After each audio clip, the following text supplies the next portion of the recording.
The Suvren fleet came out of the dark on a Tuesday, which was the sort of detail human records would keep and no one else would understand. They arrived the way a tide arrives, not all at once but in a spreading, unhurried inevitability. 412 warships, translating in over a period of 9 hours, each one shedding its transit halo in a bloom of violet that the observatories on Ceres could see with the naked eye. They formed up in rings. They did not hide. They did not scatter to make targeting harder, because it had been 1100 years since anything had successfully targeted them, and their doctrine had grown a skin over the memory of that fear, the way an old wound grows a callus. They stopped exactly 300,000 kilometers short of the Verge. The Verge was a line. That was all it was, physically speaking, a spherical shell of open vacuum, defined by 144 beacons in slow, patient orbits, each one a 2-meter cylinder that did nothing but broadcast, in 400 languages and 11 mathematical formalisms, the same short statement. Humanity had put it there 60 years ago. After the third time, a survey species had wandered into the inner system and been surprised to find anyone home. The statement was not a threat.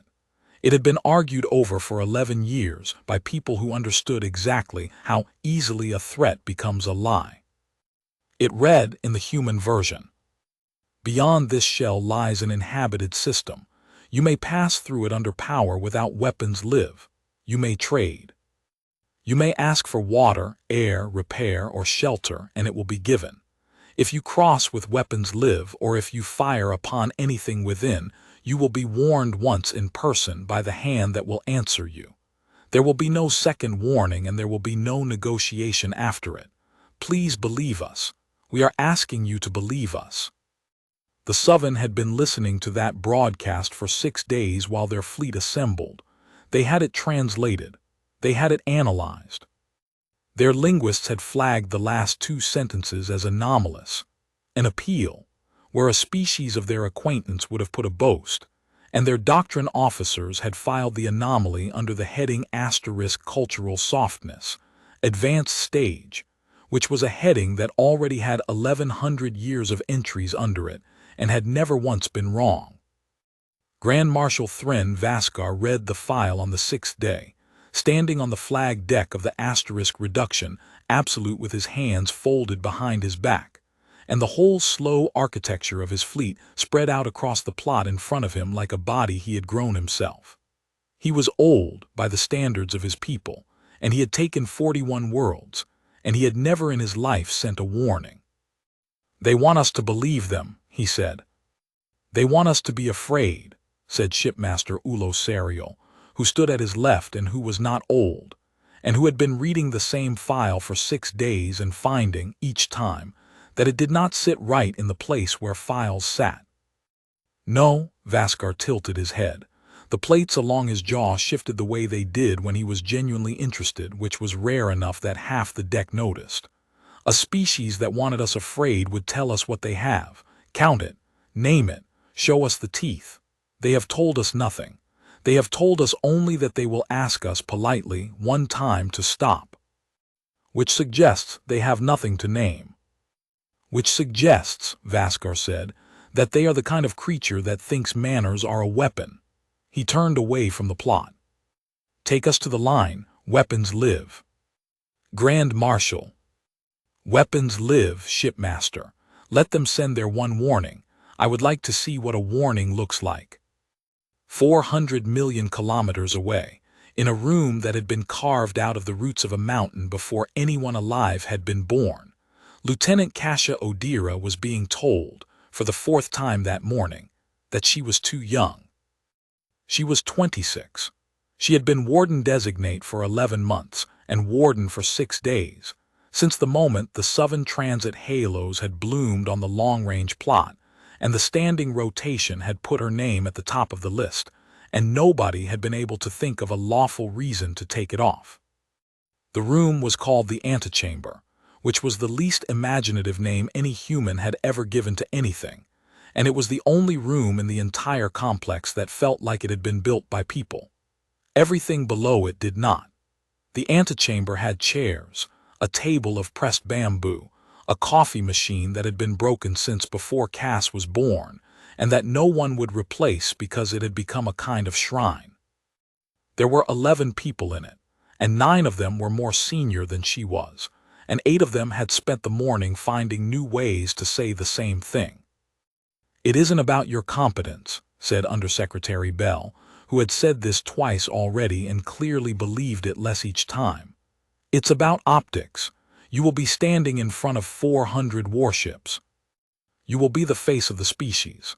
And you are," he moved a hand vaguely, as if her age were a smell, "you look like a cadet." "She looks like what she is," said Inez Toku. Toku was 73 and had been warden for 31 years and had never once gone down to the sill in anger, and everyone in the room turned to look at her, because when Toku spoke it was generally the end of the conversation.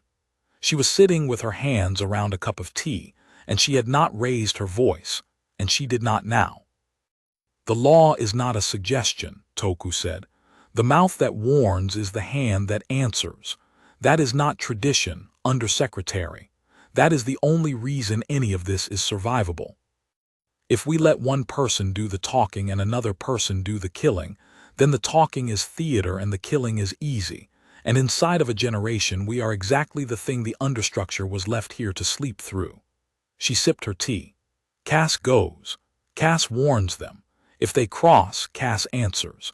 Or we do not answer at all and we die well, which is also an option, and I would remind this room that it is a real one." The silence went on for a while. "They will laugh at her," said Bell quietly. "Yes," said Toku, "they will." Cass had not spoken through any of it. She had learned, in 11 months, that in rooms like this the fastest way to be treated like a child was to defend yourself like one.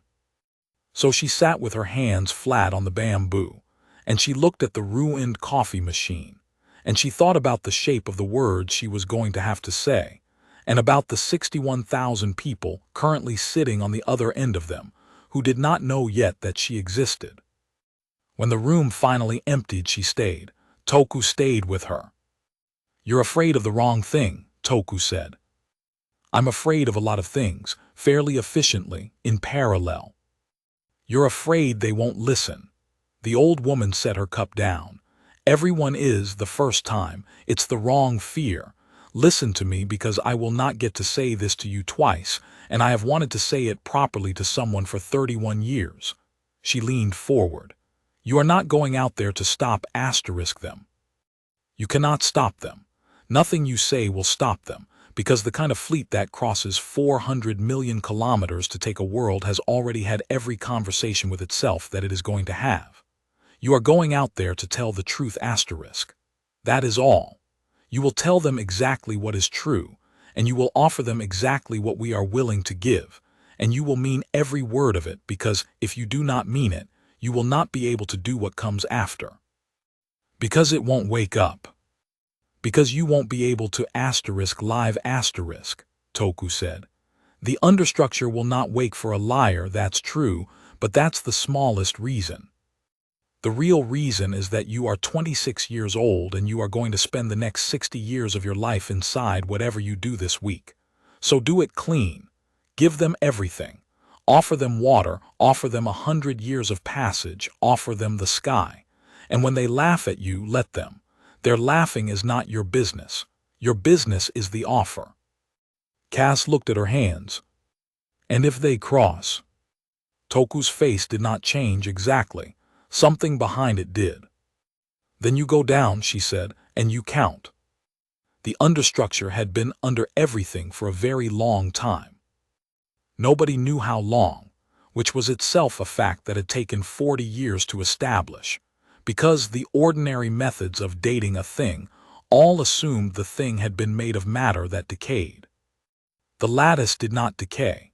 It ran through the crust of the earth the way veins run through a leaf, a filigree of something that was not metal, that registered on no instrument as a substance, that could be mapped only by the way it politely declined to be there when you drilled. It ran under the ocean floors. It ran under the ice. It surfaced in 7 places, in chambers that had clearly been meant to be found.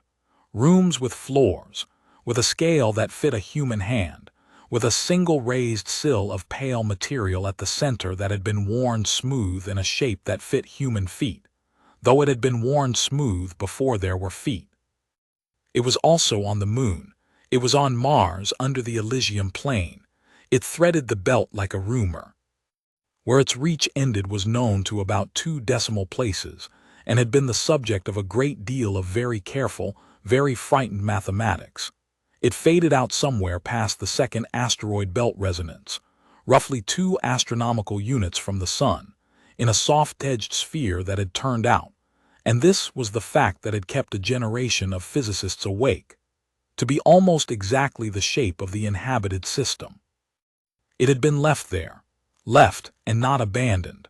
There was a difference, and everyone who had ever stood on the sill could feel it, though nobody could put it into a paper that survived peer review. What it did was harder to explain than what it was. The first team to wake it in a chamber under the Anatolian shield had spent 2 years asking it questions and getting nothing, and then a geologist named Maria Vin had lost her temper and asked it, out loud, to take this rock apart, meaning the sample block on the table, and the sample block had ceased to be a block. It had not exploded. It had not melted. It had simply stopped being held together. The bonds that made it a made thing had let go, all at once, everywhere, and what was left was a slow gray drift of dust that took 4 minutes to settle, and that turned out, on analysis, to be chemically identical to the block and structurally identical to nothing at all. That was the whole of it, the understructure unbound. It could not unbind everything. That took another decade to establish and cost 3 lives, and the shape of the limit was strange and, in the end, merciful. It could let go of asterisk-made asterisk things. Welds, alloys, cast composites, printed lattices, the deliberate, imposed order of fabrication. It could not touch a grown thing. It could not touch wood or bone or leaf or blood or a body or anything that had assembled itself according to its own instructions from the inside out. Somebody had built it that way. Somebody had built a thing that could take apart a war machine and could not take apart the hand on the trigger, and had left it sleeping under a world where nothing yet walked upright, and had gone away, and had not come back. And it would not work for just anyone. That was the part that had broken the most people. It was not a weapon you could pick up. It answered, when it answered, only to a person who could hold the whole of what they were asking. That was the assay, a state, not a ceremony, in which the understructure laid the full ledger of a request out in front of the one asking and required them to look at it. Every consequence, every name, every death weighed and numbered and made specific, not as a total but as a list, one by one, until the asker had held each one and had not looked away. In 2141, an admiral had gone down to the sill in the middle of a war on Earth and asked it to end the war. The understructure had shown him what ending the war meant in names, and he had come back up after 19 minutes and resigned his commission and never spoken publicly again. In 2166, a man with a great deal of money had bought his way into the Anatolian chamber and asked for a city, and had come out running, and had spent the rest of his life giving the money away in a manner that his biographers described as frantic. It had never punished anyone. It had never hurt anyone.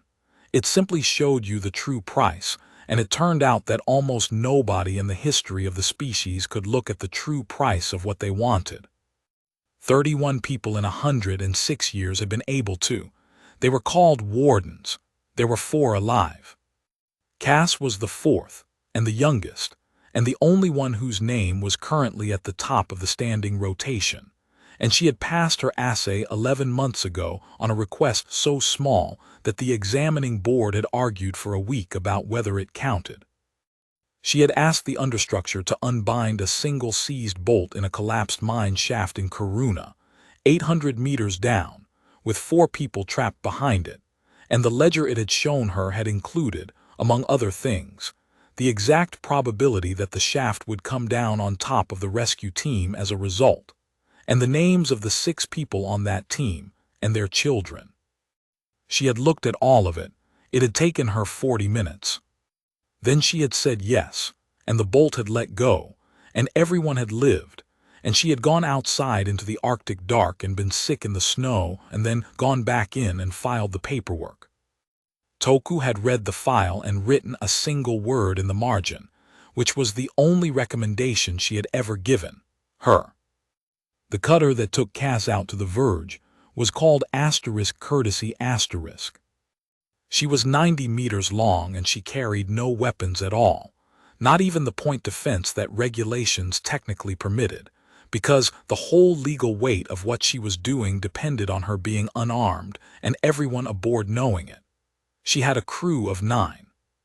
She had a hull painted the flat, unheroic white of a hospital ship, and she had the text of the Verge statement written along both flanks in letters 2 meters high, in 400 languages, so that anyone who came close enough to shoot her could read, while doing it, exactly what they had been told. Her captain was a woman named Alexa Brandt, who had flown 11 of these runs, and had never yet been fired on, a record she mentioned exactly once and then not again. They left at 400 on a Thursday. The whole complex turned out, which was not regulation and which nobody stopped. Cass walked the length of the gantry in a plain service uniform with no decoration on it but the small gray square at the collar that meant warden, and she did not look at the crowd, because Toku had told her not to, and because she did not trust her face.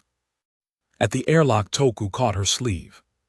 "Say it back to me," the old woman said. "The offer is real," Cass said. "Every word of it is real. Water, air, repair, shelter, passage, 100 years if they want it. It is not a trick and it is not a delay. If they say yes, we give it, and we give it gladly, and we mean it. And if they laugh." Cass was quiet a moment. Down the gantry, the *Courtesy* ticked and hummed to herself, patient as a horse. "Then their laughing is not my business," she said. Toku let go of her sleeve. "Go on then," she said. "Go and tell the truth to 400 warships." The crossing took 6 days. Cass spent most of it not sleeping. She had a cabin the size of a closet, and she lay in it with the lights off and ran the words over and over until they stopped meaning anything, and then waited for them to start meaning something again, which they eventually did, though never quite in the same way twice. On the 4th day, Captain Brandt came and found her in the galley at 3 in the morning, sitting with a cold mug of something, and the fleet plot open on the table in front of her, rotating slowly, 412 small red marks arranged in rings, so perfect they looked less like a fleet than like a diagram of one. Brandt sat down across from her without asking. "You know what they call this run in the service," she said. "No." "The long errand." Brandt turned the plot with one finger. "Because the whole point of it is that it probably won't work. We've sent 11 of these. 3 species turned around. 2 took the water and went on their way. 1 asked for 100 years and we gave it to them, and they're still out there past the ice, and they send us a message every winter solstice that our linguists think is a joke and can't translate." She stopped the plot. 5 crossed anyway. Cass looked up. "What happened to the 5? "2 of them we handled with the fleet. Ugly. We lost a lot of people. 2 of them turned back on their own when they saw what the Belt garrison was doing." Brandt met her eyes. "One of them 40 years ago was answered from the sill. That was Toku, 31 ships. She's never talked about it. Not to anyone, not once, not even in her own testimony. She filed the ledger and closed it, and she has not said a word about it in 40 years. She let that sit for a moment. You know how you can tell it went right? Because there are still 31 crews out there somewhere telling their grandchildren about it." Cass turned the mug in her hands. "How do you know they're telling it right?" "I don't," Brandt stood up, "but they're telling it. Get some sleep, warden." The Suvren let them come the whole way in. That was the first thing that surprised the analysts back home, and the first thing that told Cass, in her gut, exactly what kind of room she was about to walk into.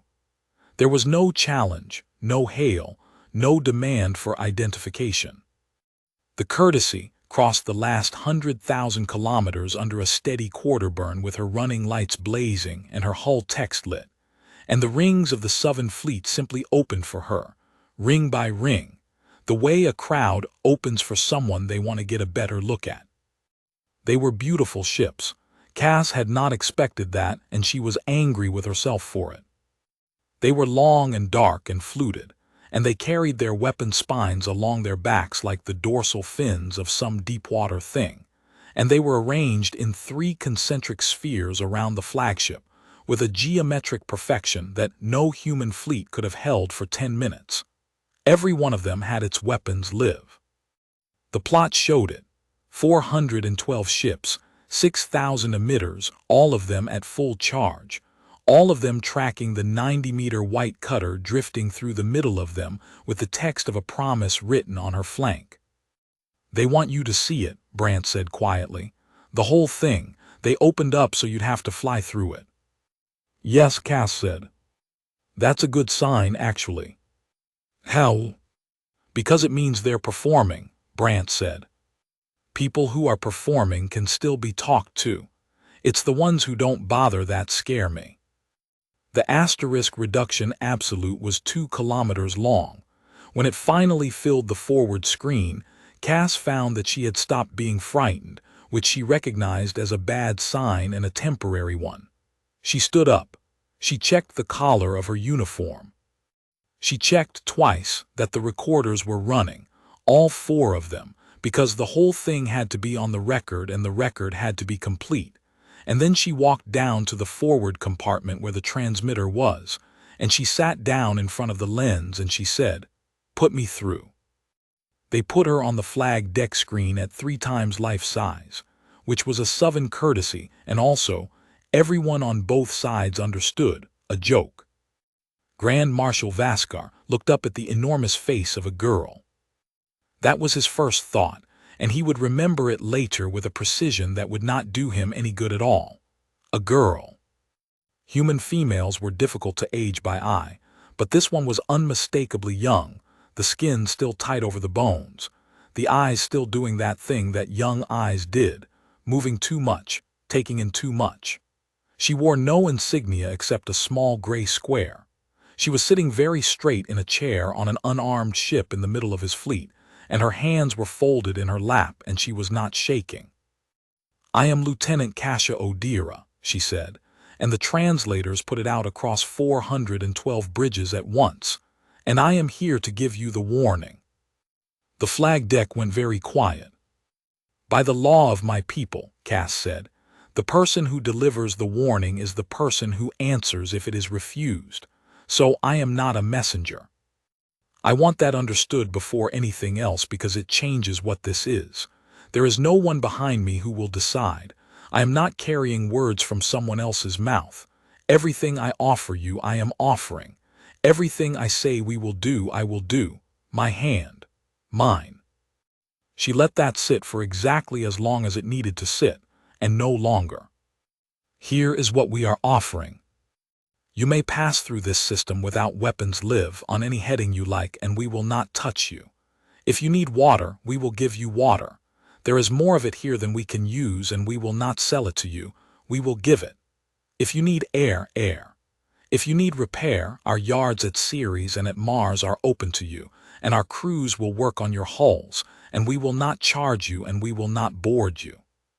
If you have wounded, we will take them and we will keep them, and we will give them back. If you have nowhere to go, if that is what this is, if this fleet is what is left of something, then say so, and you may stay. Not as guests for a season. Stay. There is a world out past the ice that no one is using, and there is room in the belt for 100 million people, and we will give you 100 years to decide whether you want to be neighbors. And at the end of the 100 years, if you want to leave, we will help you leave. That offer is real. It is not a delay and it is not a trick and there is no clause under it. I have the authority to make it and I am making it. And if you say yes to any part of it, I will sit here until the sun burns out working out the details with you, and I will be glad. I want to be very clear that I would rather do that than anything else that could happen today." She stopped, she breathed. "And here is the warning. You are 300,000 kilometers from a line that we drew and told you about. Your weapons are live. If you cross that line with your weapons live, or if you fire on anything inside it, any ship, any station, any rock with a name on it, then I will answer you. Not our fleet. Me. And I will not warn you again, and I will not negotiate afterward, and there is nothing that will be said in the moment between the crossing and the answer. I am telling you this so that you can choose. That is the only reason a warning exists. You are not stupid and you are not cowards, and I am not trying to frighten you, and I know exactly how this sounds coming from a person my age on a ship with no guns. I am asking you to believe me anyway. Please believe me." She stopped again. She had been told that this was the moment to stop, that anything after it would be weakness, that the great temptation of the young was to keep talking into a silence. She kept talking anyway. "You have 61,412 people out there," she said. "I know that because I asked, and our people counted, and I have looked at the number.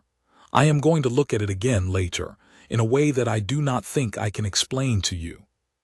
I do not want to, I have not wanted anything less in my life, so please, please, turn off your weapons and take the water." The laughter started on the asterisk reduction absolute, and it went out across the fleet on the open channel, because Vaskar wanted it too. It began as a low, surging sound, the plates of 100 throats vibrating at once, and then it caught, ship to ship. And for 11 seconds the entire Southern Armada laughed on a channel that the Courtesy was still receiving, and that 4 recorders were still recording, and that would be played on human worlds for 200 years. Vaskar let it run. He let it run until it began to thin, and then he raised one hand and it stopped all at once like a valve closing. "Lieutenant," he said, he had a good voice. That was the thing that Cass, watching, found hardest to bear, that he had a warm, unhurried, almost kind voice, the voice of a man explaining something to a child he was fond of. "Lieutenant, what is your ship called?" Cass did not blink. The Courtesy asterisk. The laughter came back. It went on longer this time. Vaskar did not stop it. "The Courtesy," he repeated when it had run itself out. 90 meters, no weapons, 40 light seconds from your own guns, and you have flown it into the middle of 412 of mine, and you have named it the Courtesy asterisk, and you have sat there and offered me asterisk water." He shook his head slowly, the plates of his jaw shifting. "Do you know what a warning is, child? A warning is a thing a creature does when it cannot fight. The nettle stings. The snake rattles. The small bird with the broken wing screams and drags itself across the ground to make you look at it instead of the nest. It is not strength. It has never once in the history of the galaxy been strength. It is the noise weakness makes on its way to being eaten." He walked closer to the screen. 3 times life-size, she looked down at him and he looked up. "There are 106 species in the surveyed volume that had a line and a rule and a polite little cutter," he said. "I have taken 41 worlds. Not one of them was undefended. Every one of them had something they believed in, a wall, a weapon, a god, a asterisk law. And every single one of them at the end said the same sentence to me, and it was not a clever sentence and it was not a brave one. Would you like to know what it was?" "No," Cass said. That, more than anything else she had said, seemed to genuinely surprise him. "No. I don't need to know what other people said to you at the end. I'm not other people, and this isn't the end, and you're still able to choose." Her voice had not risen. "Grand Marshal, I heard everything you said. I understand that you don't believe me. That's allowed. I'm not asking you to respect me. I'm asking you not to cross the line." Vaskar looked at her for a long moment. Then he turned, and he said something to Shipmaster Serial, off-mic, and Serial, who had not laughed, who had been standing at the Marshal's left with his hands very still, and who would remember every word of the next 4 minutes for the remainder of his life. hesitated for 1 full second before he answered. The marshal turned back. "I am going to be generous with you," he said, "because you have been amusing and because I am old and because it costs me nothing. Here is my counteroffer, Lieutenant. I have had my people compile a list. It is a list of your cities, in the order in which I intend to take them with the dates. I am sending it to you now on your open channel, so that everyone on your side who is listening to this, and I assume everyone is listening, receives it at the same moment you do." A soft chime sounded on the courtesy *S console. "It runs to 11 pages. You will notice that the last item on the list is the mountain your people keep calling the Sill *, which our surveys tell us is an empty room, and which your species guards more heavily than anything else it owns, which tells me it is either a temple or a bluff. I am putting it last so that I can be surprised." "Don't do this," Cass said. "And I am going to give you one more thing." Vaskar spread his hands. "I am going to let you go home. Fly your little white ship back out through my fleet. Take your recordings. Let your people watch them. Let them see the face of the child they sent, and let them hear 400 ships laugh, and then let them decide, in the 6 days it will take you to get home, whether they would like to surrender before I arrive or after." His voice was almost gentle. "That is the mercy I am offering, and it is more than I have offered anyone in 100 years, and I want you to understand that I am offering it because you were polite." He leaned in. "Your warning is heard, Lieutenant Odira," said Grand Marshal Thren Vaskar, "and it is refused. I will cross your line in 9 hours. Go home and tell them the bell rang." The channel closed. Cass sat very still in the chair in front of the dead lens for 11 seconds. Then she stood up, and she walked back through the courtesy * to the bridge, and she found that the entire crew had heard all of it, and that none of them were looking at her, in the particular way that crews do not look at someone when they are trying to give them a room to stand in. "Captain Brant," she said, her voice came out level, which surprised her, "take us home best speed." "Aye, Warden." "And put the recordings out, all 4, unedited. Everything I said and everything he said and the laughing, all of it on every band we have, to every station and every world and every rock in the system." She sat down slowly in the observer's chair. "I don't want anybody deciding what people are allowed to hear. Let them hear it. Let them hear that we offered." Brant watched her for a second. "Warden," she said, "for what it's worth, what you said out there." "He was right about one thing," Cass said. "What?" Cass was looking at the plot. At the 412 red marks, drifting slowly astern, weapons still live, still perfect, still beautiful. "A warning asterisk is the noise a thing makes before it's eaten," she said. "He just didn't ask what's doing the eating." The recordings went out. They went out to 11 billion people over 6 days, and they did not do what the Undersecretary had been afraid they would do, and they did not do what Grand Marshal Vaskar had assumed they would do either, and afterward a great many people would claim to have predicted the actual result, and none of them had. What happened was that humanity got very quiet. There were no riots, there was no panic buying or not much. There was a brief and vicious argument on the news feeds that burned itself out in about 30 hours, and then there was something else, something that the sociologists would spend a decade trying to name. 11 billion people watching a 26-year-old woman sit in a chair in front of 400 warships and offer them water, and then watching 400 warships laugh at her for 11 seconds, and then watching her say, "Please believe me anyway." By the 4th day, the 11-second laugh had been played so many times that people had stopped hearing it as laughter. Whole cities went to work in silence.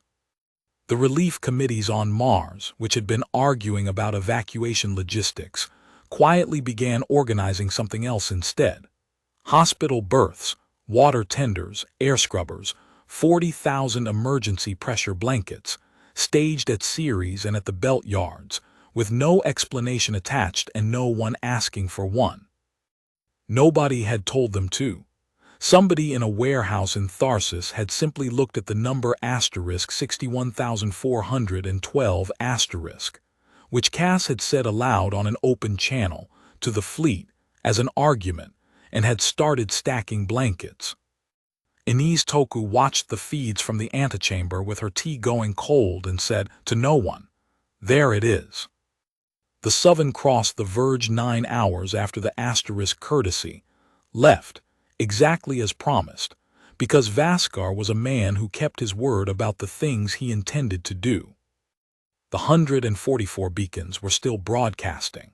The lead ships of the outer ring shot 11 of them out of the sky on the way through, not from necessity, since the beacons were unarmed and massed 200 kilograms each, but because the gunnery officers wanted to, and because their marshal had not told them not to.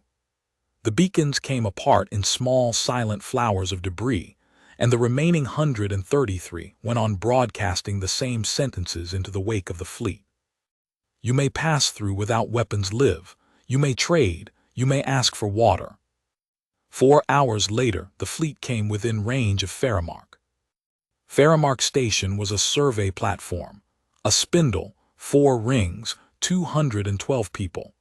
It tracked long-period comets, and it kept the deep space navigation buoys calibrated, and it had a school with 11 children in it, because the survey contracts ran 9 years and people had lives. It had no weapons of any kind.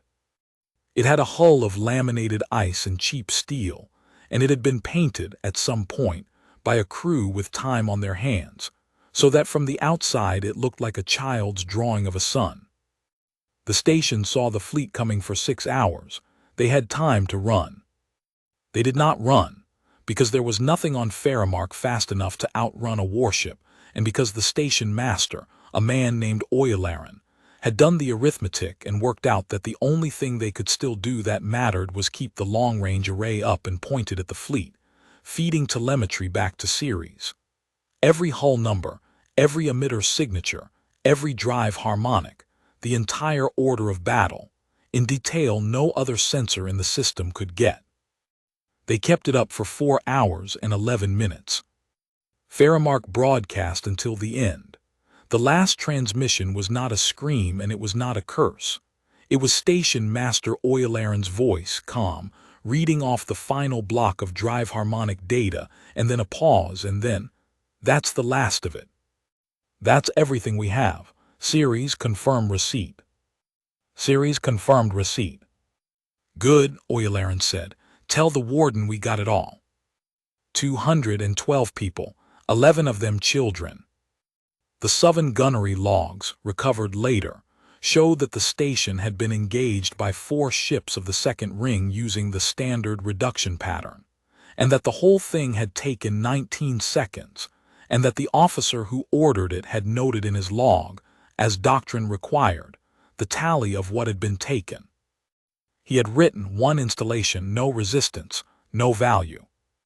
Cass was 11 hours from home when the news reached the courtesy asterisk. She went and stood in the corridor outside the galley for a while, because there was nowhere on a 90-meter cutter to go and be alone, and the corridor was the closest thing to it. Brant found her there with her back against the bulkhead and her hands at her sides and her face doing nothing at all. 212, Cass said. "Yes. They sent us the drive harmonics. They stayed up and sent us the drive harmonics." She looked at the ceiling. "Do you understand what that gives me? Do you understand what I can do with that?" "Warden." "They gave me the exemptions asterisk," Cass said. "That's what that is. That's what Oyalaran spent his last 4 hours buying. He gave me every hull structure and every drive signature and every emitter frequency, which means I can tell the difference between a weapon spine and a lifeboat, between a drive cage and a pressure core, between a warship and the people inside it." Her voice cracked once and she took it back. "He didn't know that. He couldn't have known what I'd need it for. He just kept working." Brant said nothing. "I'm going to have to count them too," Cass said. "The 212, that's in the ledger as well. Everything is in the ledger." "Cass." "I know," She pushed herself off the bulkhead. Her hands had stopped shaking, or she had stopped noticing. 11 hours, get me home. The council met for 9 hours, and Cass sat through all of it and said almost nothing. They screamed at each other, which she had not expected. She had thought powerful people did their screaming in private. The defense secretary wanted the sill used at maximum reach. The whole fleet, all 412, unbound down to the last rivet and the last body, as an example, as a asterisk message asterisk, so that whatever came next in the long dark would hear what had happened here and turn around at the Verge without being asked. They killed children, he said. 212 people, 11 of them children, and they wrote asterisk no value in the log. There is no proportionality argument left. There is nothing you can do to that fleet that is not less than what they have already done. That's true, said Anise Toku. The room turned. It's entirely true, she said. There is nothing we could do to them that they have not earned. I want everyone here to sit inside that for a moment, because it is the most dangerous true thing any of us will ever be told. She set down her cup. And it is not the question. The question is not what they deserve. We are not gods, and we do not have the machinery to work out what anyone deserves. The question is what we can hold. Warden Toku. I have been down there, Toku said, and her voice did something that made the defense secretary stop talking. I have been down to the sill and asked it for a thing, and I have looked at the ledger of what I asked for, and I have carried it for 40 years, and I am telling you in this room on the record, you cannot hold 61,000 names. Nobody can. It will not let you asterisk pretend to. It will lay them out one by one, and it will make you know each one, and somewhere around the 400th you will break, and you will let go, and it will simply stop, and we will be standing here with a laughing fleet on top of us and nothing in our hands. She turned. And even if you could hold it, even if there were some monster among us who could look at 61,000 deaths and not flinch, I would spend the rest of my life making sure that person never went near it again. Because that is not a warden. That is a weapon with a face. The silence held. So what, said the defense secretary at last, do you propose? Everyone looked at Cass. She had been sitting at the far end of the table with a data slate in front of her that she had not touched in 6 hours, and when she stood up she did it slowly, the way you stand up when your legs have gone to sleep. I've been working on it since Faramark, she said. I have the drive harmonics, I have the full order of battle, I know their ships better than they do. She turned the slate around. Here is what I am going to ask for. Not the crews, not one of them, not a single life if I can help it, and I think I can help it. I am going to ask the understructure to unbind the ship's asterisk. The primary hulls, the drive cages, the weapon spines, the emitter arrays, the magazines, the made things, the war part. And I am going to exempt explicitly by name, by signature in the ledger, every pressure core, every lifeboat, every environment suit, every medical bay, every water tank, and every hand-carried thing a person might be holding when it happens. I'm going to take their fleet away from them, all of it, and I am going to leave them alive inside a shell of air with a working radio, and I am going to be sitting at the other end of that radio. They will not surrender, someone said. They'll die in place out of pride. 61,000 people will suffocate in the dark because their marshal won't say the word. Then they'll die, Cass said, having been given every single thing I have to give twice on the record in front of the whole species. Her voice was very steady now. But I don't think they will. I think a man dies for his pride. I don't think 600 junior gunnery officers do. She looked around the table. And I'm not going to do it all at once. I'm going to do it ring by ring from the outside in, and I'm going to give them 9 minutes warning before each one. And if any ship in the next ring goes dark and drops its weapons and starts pushing lifeboats out, I will not touch it. It gets to keep its hull. It gets to fly home. And if the marshal orders them to hold, then he'll find out, said Cass, how many of them love him. The way down to the sill was 600 meters of stair.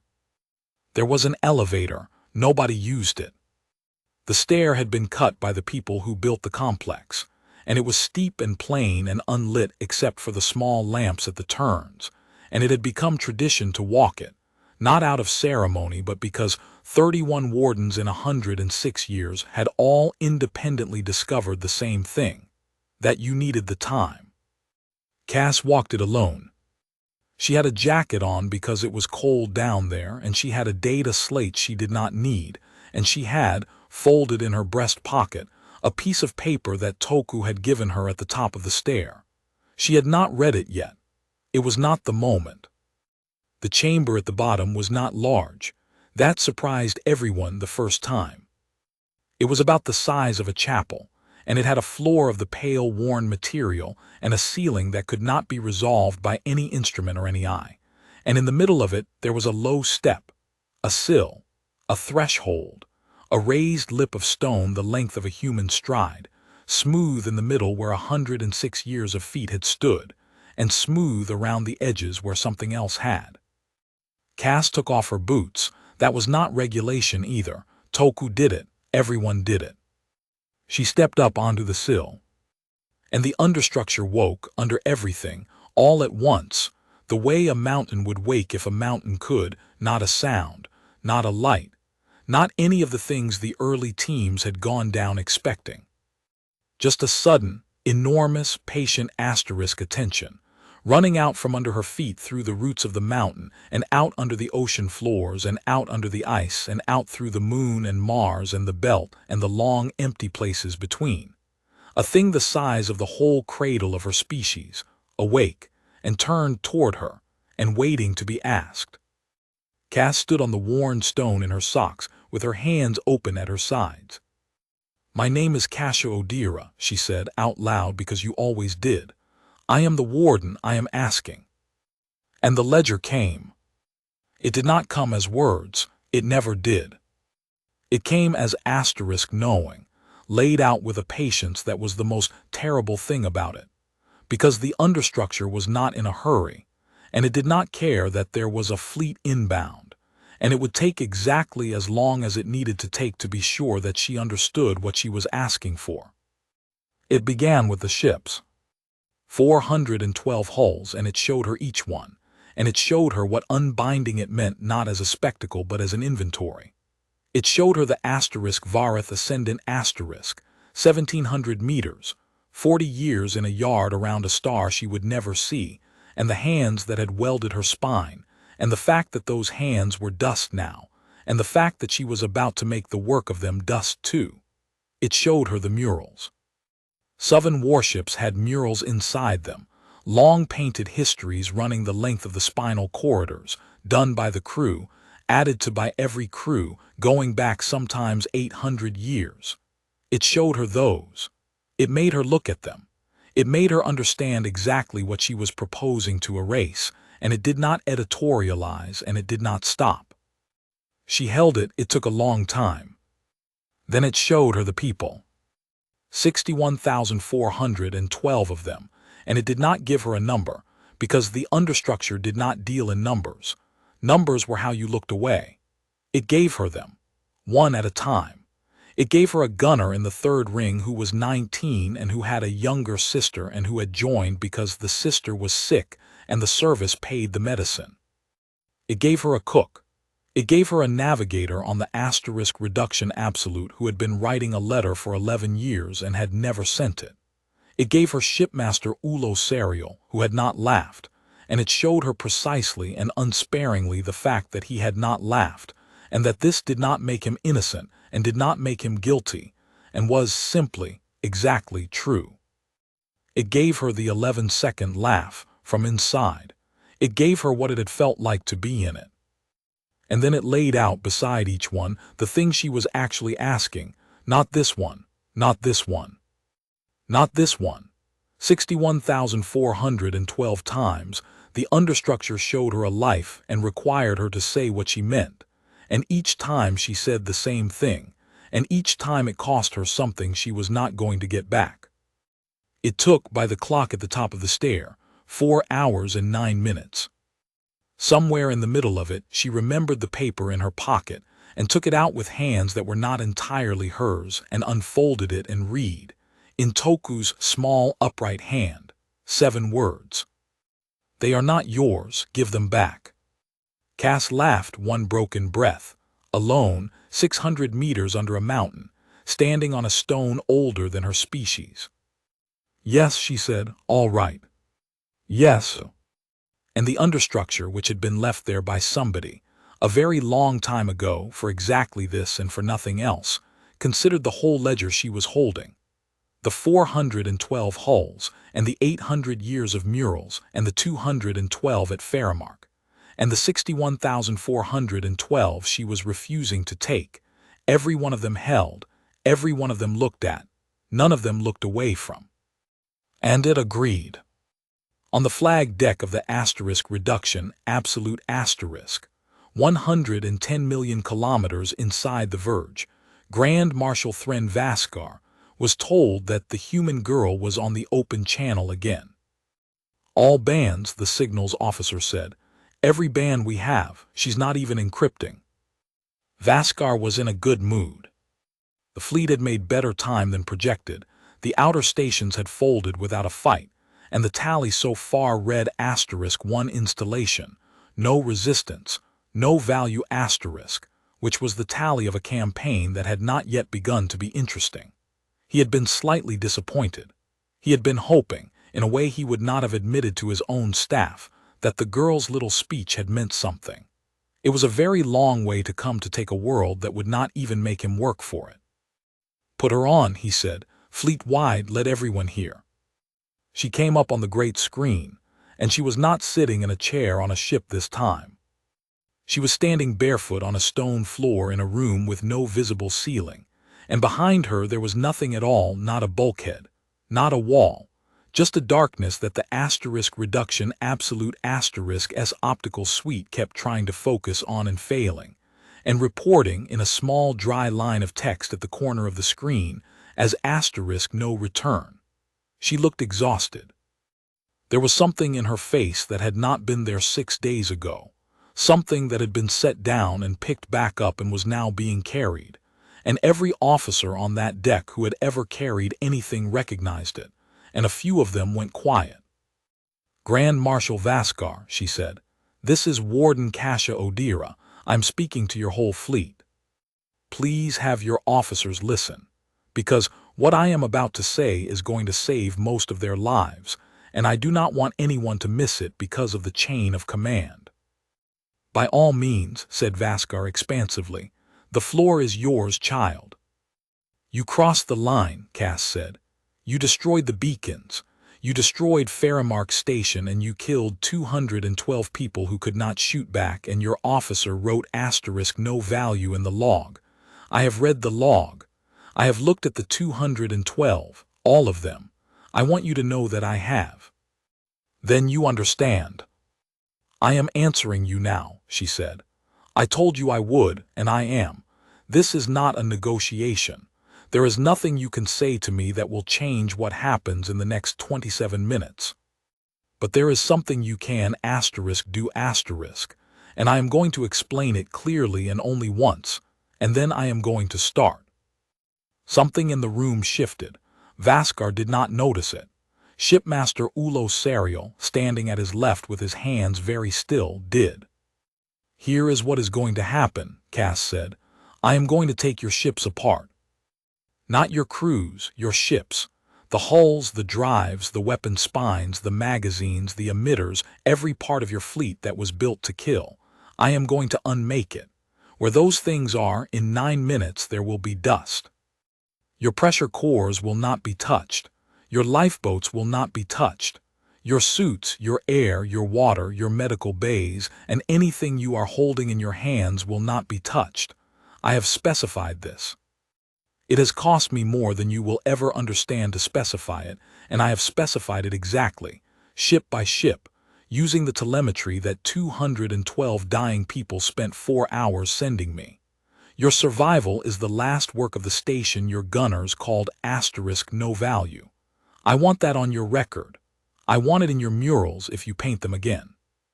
She lifted her chin. I am going to work from the outside in, ring by ring, 9 minutes warning before each one. Any ship that goes dark, weapons cold, emitters dumped, drives to idle and puts its lifeboats out and holds station I will not touch. Not the hull, not the drives, nothing. You keep your ship and you fly it home, and I will not chase you, and I will not fire on you, and you have my word, which is the word of the only person here who has to look at what she does. That offer stands until the last ring. It stands for you too, Grand Marshal. It stands for you until the moment I run out of ships to take. She paused. The water is still there, she said. Everything I offered you 6 days ago is still there. It did not go away when you crossed the line. It will not go away now. There are 40,000 pressure blankets stacked in a warehouse on Mars that nobody ordered, and there are tenders lifting out of series right now with their holds full of air, and none of them are armed, and all of them are for you. Then she said, Ring 3. 9 minutes. And the channel stayed open. The Suvren fleet laughed. Not all of it, and not for as long, but it laughed, because that is what an army does when it has been told something absurd by someone it has already decided cannot hurt it, and because Grand Marshal Vaskar laughed first and loudest, and a fleet takes its cues from the flag. 9 minutes, Vaskar said, delighted, genuinely delighted, turning to his staff with his arms spread. She has gone into a asterisk cave asterisk. She has taken off her asterisk boots asterisk. She is standing in a hole in the ground telling 412 capital ships that she is going to turn them into asterisk dust, and she is giving us a schedule. He turned back to the screen and he was still smiling, and he would think about that smile for the rest of his life. Lieutenant, Warden, whatever you have made yourself, do you know what you have done? You have found the only thing more useless than a warning. You have found a asterisk second asterisk warning. Cass said nothing.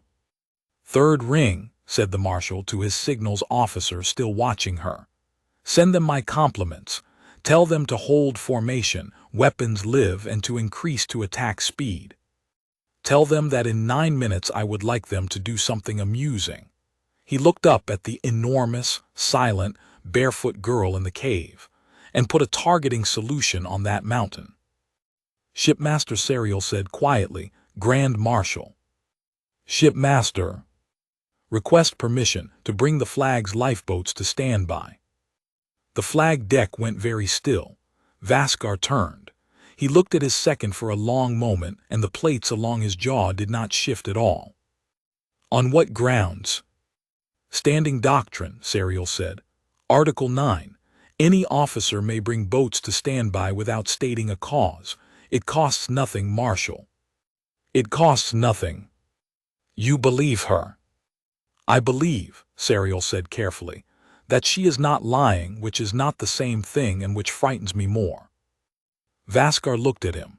Then, unexpectedly, he laughed again, a short one, private, almost affectionate, and turned back to the screen. Bring your boats to standby, Ulo, he said. Bring them all to standby if it makes you feel better. It costs nothing, as you say. He clasped his hands behind his back and settled in to watch. And when nothing happens, you may explain to me in front of the deck what it is you thought you saw in the face of a human child. There were 4 minutes left. 600 meters under the mountain, standing on stone, Cass held the whole of it in her hands. She could feel the third ring. That was the thing nobody who had not stood on the sill could be told. She could asterisk feel them, 98 warships 110 million kilometers away, not as a plot or a signature, but as asterisk shapes asterisk, as made things, as an imposed and beautiful and temporary order that the understructure was patiently waiting to be told to let go of. She could feel the weld lines. She could feel the drive cages humming. She could feel, inside each hull, the small, warm, exempt places she had drawn around like someone cupping their hands over a candle in the wind, the cores, the boats, the suits, the medical bays, the water. And she could feel exactly how thin the line was between the thing she was going to unmake and the thing she was going to leave, and how much of her attention it was going to take to hold that line, and how badly it was going to hurt. 98 ships, 14,106 people in them. She had all of their names. That was what the assay had cost. She had all of them, and she would have all of them for the rest of her life, and there was not one thing she could do about that, and she had known there would not be, and she had walked down the stairs anyway. The 9 minutes ran out.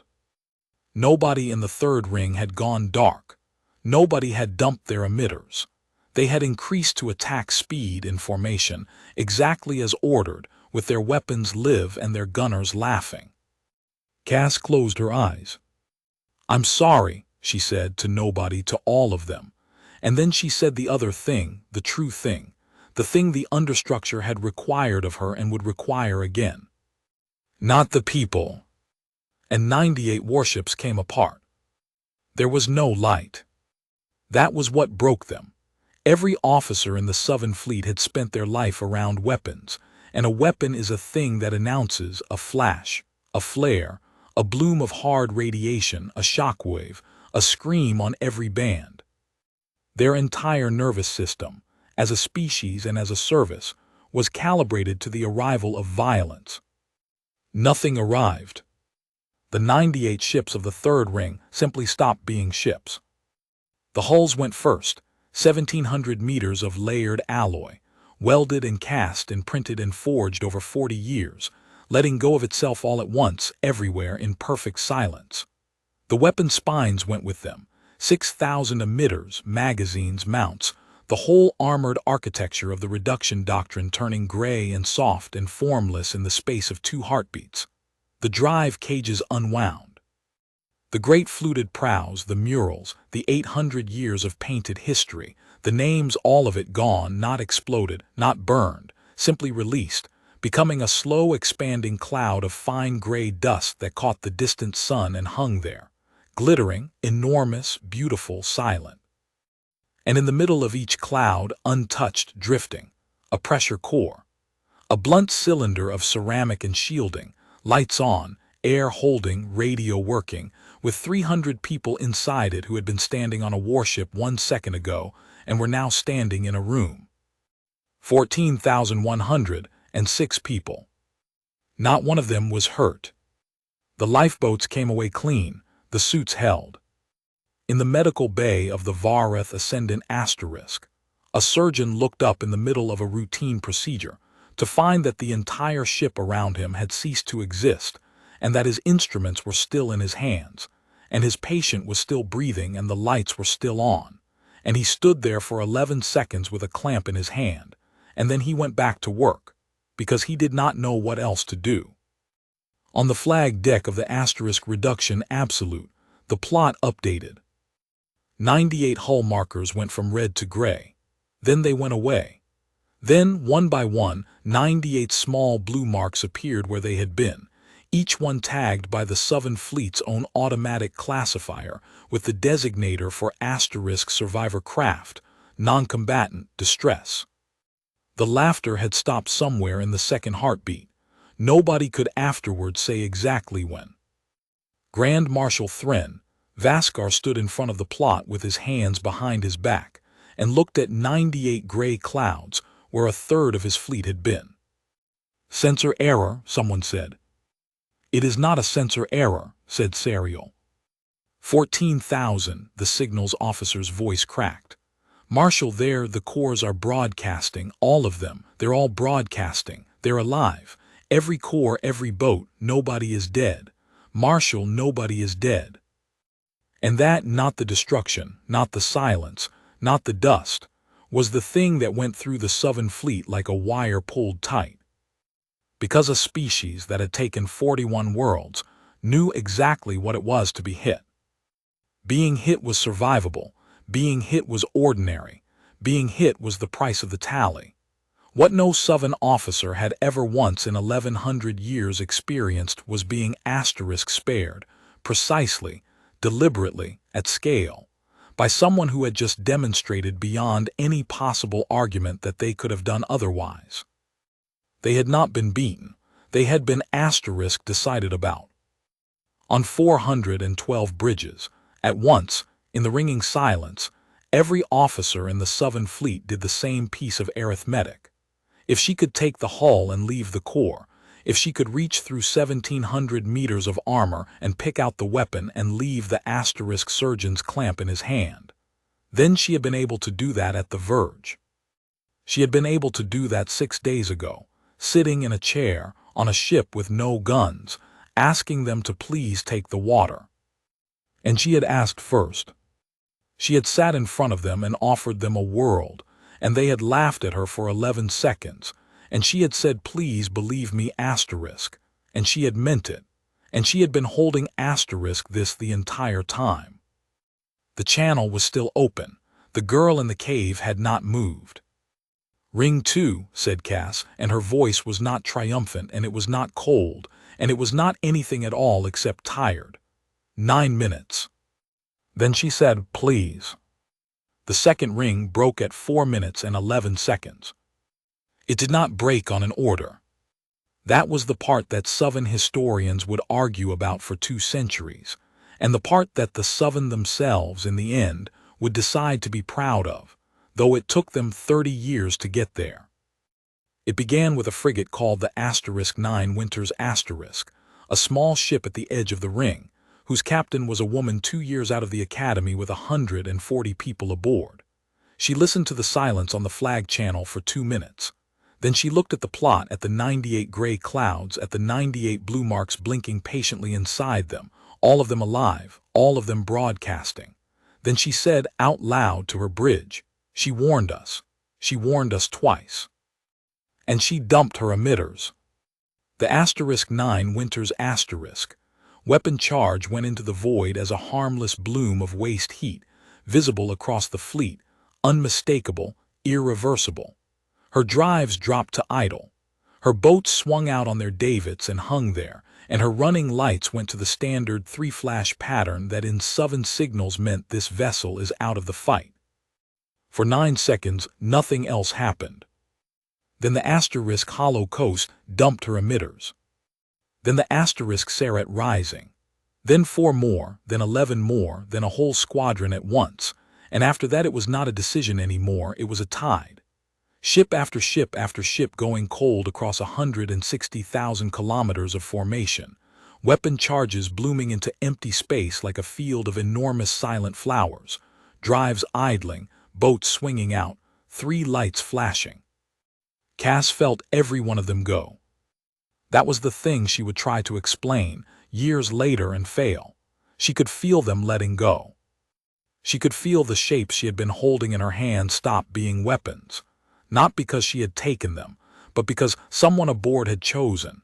And each time one went cold, she took her attention off it and set it down, carefully, gently, the way you set down something you have been carrying too long, and the relief of it was so enormous she had to lock her knees to stay standing. She did not touch a single ship that went dark. Not one. Not the ones that had fired on the beacons. Not the 4 of the second ring whose gunnery logs she had read, whose officers had written *no value*, and whom she could have unmade with a thought and a name and would have been thanked for. They went cold and she let them go, because she had said she would, and because the whole of it, the whole of everything, the line and the warning and the offer and the ledger and the 212, was worth precisely nothing if the word she had given to a laughing fleet was not good. By the time the 9 minutes ran out, of the 140 ships in the second ring, 131 were dark. 9 were not. Cass looked at those 9 for a long moment. They had held formation, weapons live, at attack speed. Somewhere on each of them was a captain who had made a choice, and around each of those captains were people who had not been asked. 9 ships, she said on the open channel. You have 4 more minutes, that is not in the schedule. I am giving it to you. 6 of them went dark inside 2 minutes. The last 3 did not. She took them, and she did it exactly as she had taken the third ring, and their cores drifted out of the gray clouds with their lights on and their air holding and their radios working, and 4,011 people who had not been asked went on living, and Cassia Odira, 600 meters under a mountain, said their captain's names out loud in an empty room because there was no one else who was ever going to. Then there was only the first ring and the flag. 74 ships, and the reduction absolute at the center of them, and Grand Marshal Suvren Vaskar standing in front of a plot that had turned, in 22 minutes, from an armada into a scattering of gray clouds and patient blue lights. The first ring did not wait for the schedule. They went dark in the first 90 seconds, all 74, without asking him, and their captains came up on the flag channel one after another to say so, and not one of them apologized, and Vaskar listened to every one. Then it was just the flag. 11,000 people were aboard the asterisk reduction absolute. The flag deck was silent. Shipmaster Ulo Serial stood at his marshal's left with his hands very still and the boats at standby, where they had been standby for 22 minutes, because a young officer had invoked Article 9, and it had cost nothing. 9 minutes, said the girl on the screen. She had not raised her voice once. She had not gloated or threatened or explained or said a single word about what she had just done. She looked, if anything, ill. Grand Marshal, please put your people in the boats. Vaskar did not move. You have not asked me to surrender, he said. No. Why? Cass was quiet for a second. Because you'd say no, she said, and then 11,000 people would die over a word. I don't need the word. I never needed the word. I need the asterisk people out of the ship. Something happened in the Grand Marshal's face. Serial, who had served under him for 22 years, watched it happen and could not name it and would spend a long time afterward trying. It was not fear. Vaskar had never been afraid. That was not a boast, it was a defect, and everyone who knew him knew it. It was not anger either. It was, Serial decided eventually, the look of a man being handed a mirror he had spent 1,100 years of institutional history arranging never to be handed. He had taken 41 worlds.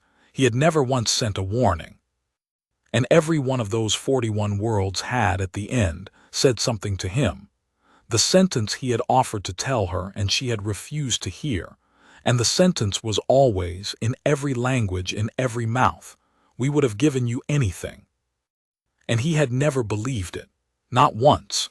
It had never been true because they had only ever said it at the end when they had nothing left and no choice, and the words of the beaten are not an offer, they are a noise. She had said it first. She had said it while she was holding this. She had sat in a chair in an unarmed ship in the middle of his fleet, holding in her bare hands the ability to erase him from the sky without touching a hair on his head, and she had offered him water. And she had said asterisk please asterisk, and he had laughed at her for 11 seconds and sent her home with a list of cities. Shipmaster Serial, said Grand Marshal Suvren Vaskar. Marshal. Abandon ship, he said it steadily. All hands, boats away. Take the wounded first, then the youngest, then the rest. You will command the flotilla. You will accept whatever these people offer you, and you will accept it gracefully asterisk. And if any officer of mine puts a hand on a human being who is trying to give them air, you will have that officer put in irons, and you will give them to her yourself with my name on the charge sheet. Marshal. Go Ulo. The boats came away from the reduction absolute for 6 minutes and 40 seconds. 11,000 people. The last one out was a signals officer who had to be carried, because she would not leave her station, and the deck crew took her under the arms and put her in the boat, and she wept the whole way. Vaskar stayed. Grand Marshal, said Cass. I am aware of the offer, Warden. It stands until you run out of ships. You said so. It stands. Get in a boat. No. She looked at him for a long moment through 400 million kilometers, a barefoot girl in a cave, and an old man alone on the flag deck of the largest warship his species had ever built. I'm not going to kill you, she said. I want you to understand that clearly because you're about to think that I am, and I would rather you didn't have to think that even for a few seconds. I am not able to kill you. It is not that I have chosen not to. The thing I am using asterisk cannot touch you. It has never been able to touch anything that grew. It can only let go of things that were asterisk made. Vaskar stood very still. Whoever built it, Cass said, built it that way on purpose, a very long time ago, and left it under our world before there was anybody here to find it. I've thought about that a great deal in the last 6 days. I think they knew exactly what would happen if they left behind a thing that could kill. I think they wanted to leave behind something that could only ever take the weapon out of the hand. And the hand. The hand is your problem, said Cass. It always was, it's mine too. Then she said, gently, 9 minutes is up, please brace yourself.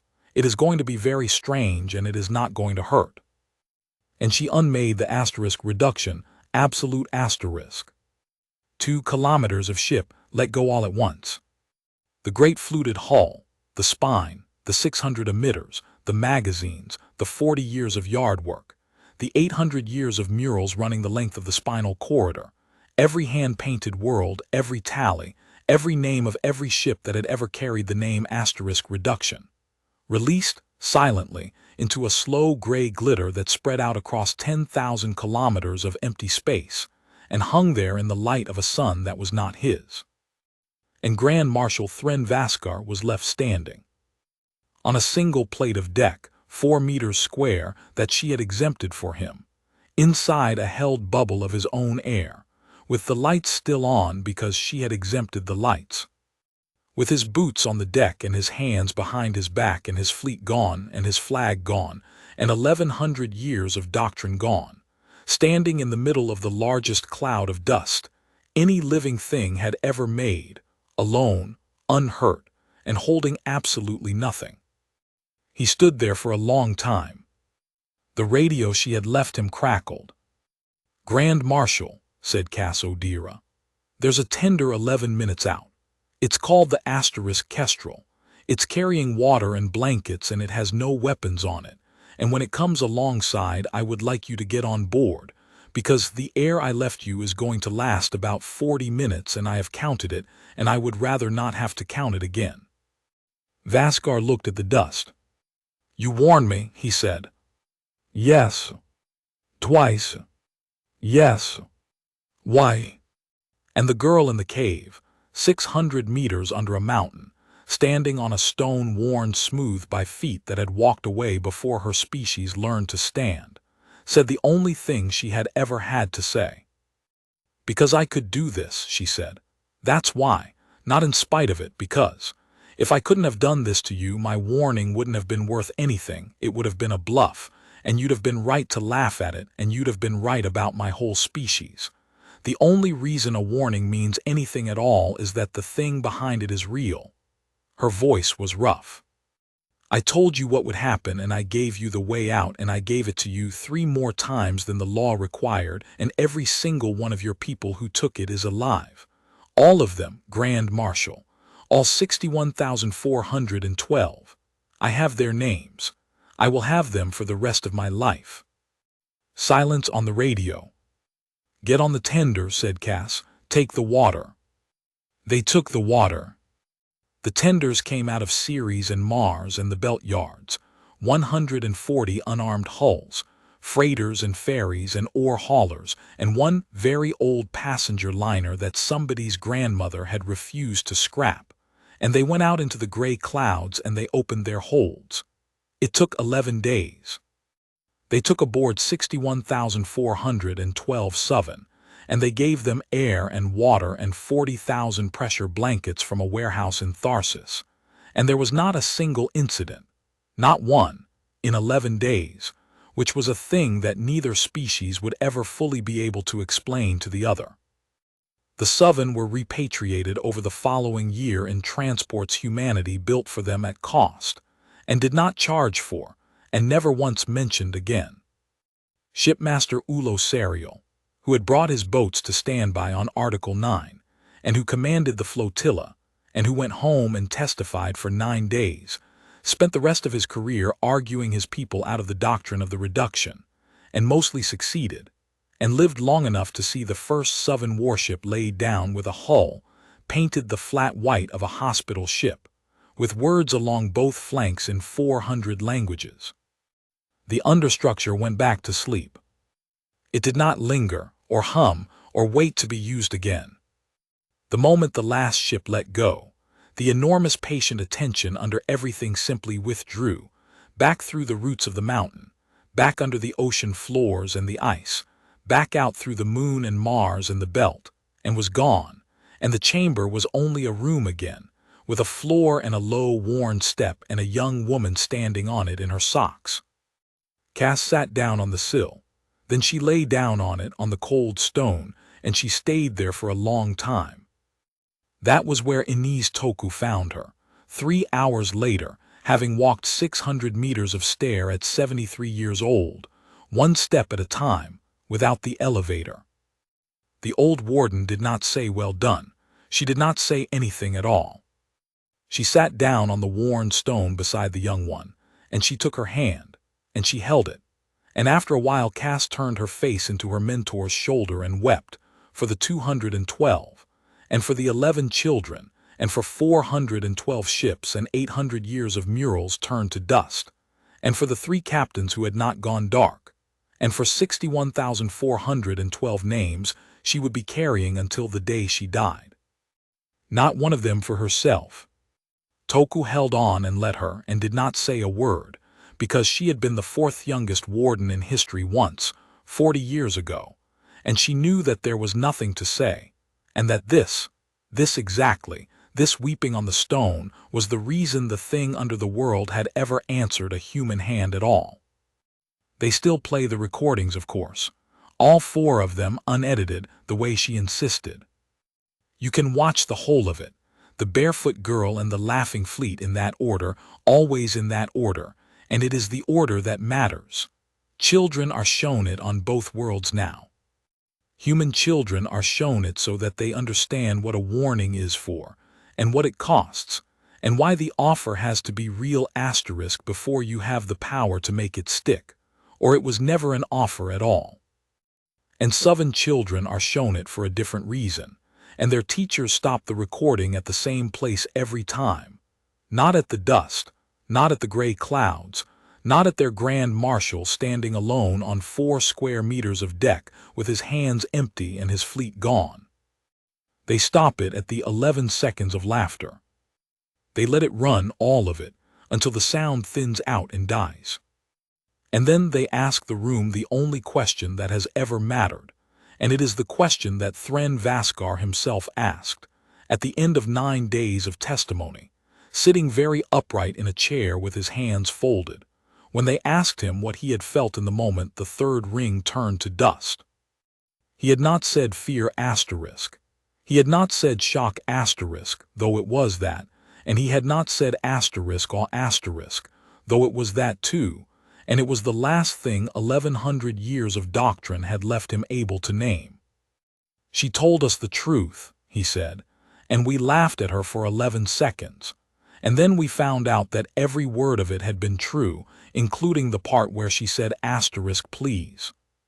He looked at his hands.